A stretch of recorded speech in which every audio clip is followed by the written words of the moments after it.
At dahil may utang nga tayong spa sa aking pamilya, tara, samahan niyo kami magpamasahe. Alam kong sobrang late upload na nito, kaya pasensya na mga day. Sobrang busy ng auntie nyo at medyo tinatamad na mag-edit. So dito nga kami sa Seven Senses Spa sa Marikina napunta. Nung pinakita ko nga kay Abby to, ay niya kami papasukin sa loob. Kasi sabi nga niya, it looks so shady daw. Alam nyo na, yung mga ganun. Pero hindi naman kasi kami first timer dito. Every time kasi talagang gusto namin magpamassage, dito talaga kami pumupunta at sinasadya pa namin sa Marikina. Sobrang relaxing kasi dito kasi aside sa massage, meron silang ino-offer na sauna and jacuzzi. Kaya sulit yung may experience mo kasi sa halagang 700, pwede mo nang gamitin yung amenities nila.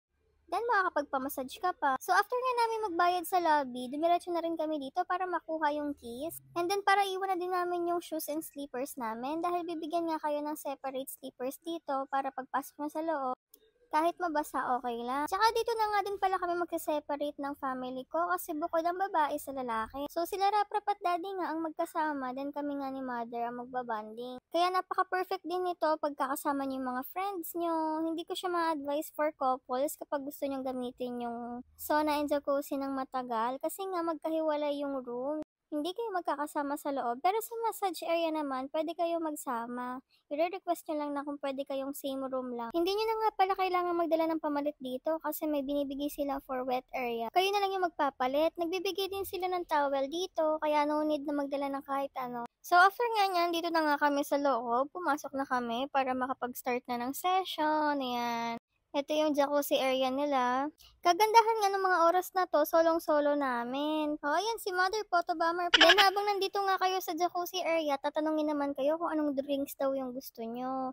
Mostly, ang iniinom ko talaga dito is yung iced tea dahil nga nandito kami sa mainit. Ang sarap niyang inumin mga bi. Baka kasi yung iced tea nila dito, parang hahabol-habulin mo yung taste, gano'n. Basta na-addict ako, hindi sapat yung 1 cup. Lagi ako nagpapa-refill. So, habang nandito nga kami sa jacuzzi, ayan, si Mother hindi pa nakakapag-lublob dahil nga sobrang init daw. Kaya kung makikita nyo, inuunti-unti niya talaga dyan. Tapos, after nga namin dito sa jacuzzi, niyaya ko na siya dito sa sauna. Grabe, oh. Nagiinusok pa.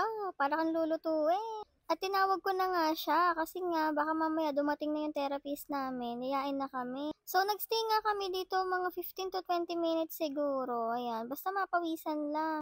Tapos nagkukwentuhan na kami ng mga time na to. Tamang chill at papawis lang. After nga namin dito, lumulublob ulit kami sa jacuzzi bago ka kami maligo.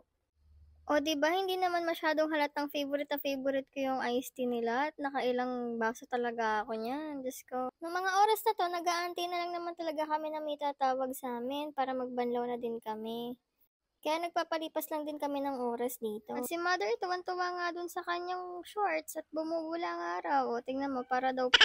So, maya-maya nga lang ay nagbanlaw na rin kami dahil tinawag na nga kami. Meron na din nga pala silang shower gel and shampoo dito. Pero much better kung magdadala kayo ng sarili nyo kasi iba pa rin naman yung talagang ginagamit natin, 'di ba? So, nung nakapagpatuyo na nga ako ng hair, ayun, nagpunta na din kami dun sa area kung saan kami magpapamassage.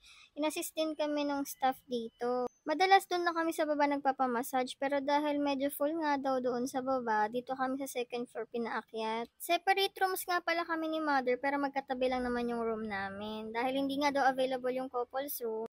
So, ayun, at least pinagtabi pa rin kami. At yung nag-start na nga yung session, natatawa ako ng part na to. Kasi sabi ko kay ate, diinan niya, hard niya, ganyan. Kaso natatakot siya, lalo na doon sa kamay ko. Kasi napakaliit daw, parang madudurog daw anytime, gano'n. Kaya sobrang careful niya, di niya alam manhid to, char. So, after nga namin magpamassage, pumunta ako dito sa room ni Mother. O, ayan, naka-iced tea na naman ako. Unlimited iced tea na ang peg, no? Sabi ko nga sa inyo kasi hindi nga nakakasawa, mga mi.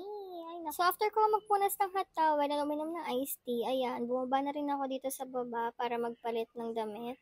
And ibalik na rin yung keys and yung tip.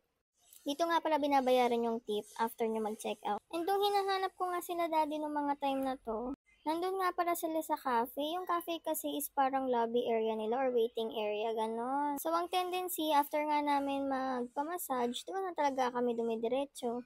Ayan, ganito nga pala yung itsura ng coffee shop nila. Napakasimple lang naman, pero ayan. Madami din silang menu dito, kaya pwede ka mamili ng kung anong gusto mong kainin. Akala ko nga, pagka nandito ka, may bayad na yung mga drinks, ganyan. May bayad naman na talaga, pero yung coffee or yung iced tea ulit, ganyan, free pa rin daw, unlimited pa rin. Basta magre-request ka lang sa kanila. So, ang in-order nga nila mother is itong nolo soup, ayan. At ako naman since naggutom, ayan, nagnasi goreng, rice, ganyan. At dahil tayo na nga ang sumagot ng spa and massage, at nabudol nga natin si father para manlibre ng food daw. Ayan, laman na naman laman kasi libre yan eh. Basta pag libre, mabilis pa sa alas 4 na. Medyo late na rin nung mga time na to, kaya after namin kumain, umuwi na rin kami. Siguro mga 11 or magta-12 na to, ganun. Kaya halos parang midnight snack na yung kinain namin. So ayun, hanggang dito na lang tayo. Thank you for watching. And follow nyo na rin ako mga mi.